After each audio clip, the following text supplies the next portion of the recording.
শীত যাওয়ার পথে ভালো কিছু ট্যাংরা মাছ পেয়েছিলাম, তাই সেটাই নিয়ে এসে ভালো মতো পরিষ্কার করে ধুয়ে নুন হলুদ আর সর্ষে তেল মাখিয়ে রেখে দিয়েছিলাম 5 মিনিটের জন্য।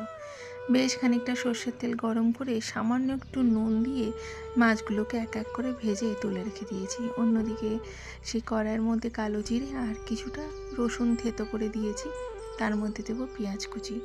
এবার রসুনটাকে পেঁয়াজটাকে ভালো মতন ভেজে নেব, তার সাথে টমেটো কুচি দিয়েছি আর কয়েকটা চিরা লঙ্কা দিয়েছি।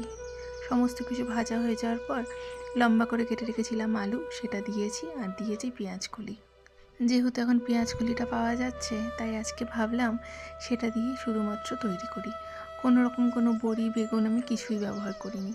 সমস্ত কিছু বেশ ভালো মতন ভেজে নিয়ে ওই কয়েকটা গুঁড়ো মশলা দিয়েছিলাম, ধনে গুঁড়ো, জিরে গুঁড়ো, হলুদ গুঁড়ো, লঙ্কা গুঁড়ো, পরিমাণ মতো নুন। বেশ খানিকটা ঝোল দিয়ে গামাখা হলে ধনেপাতা দিয়ে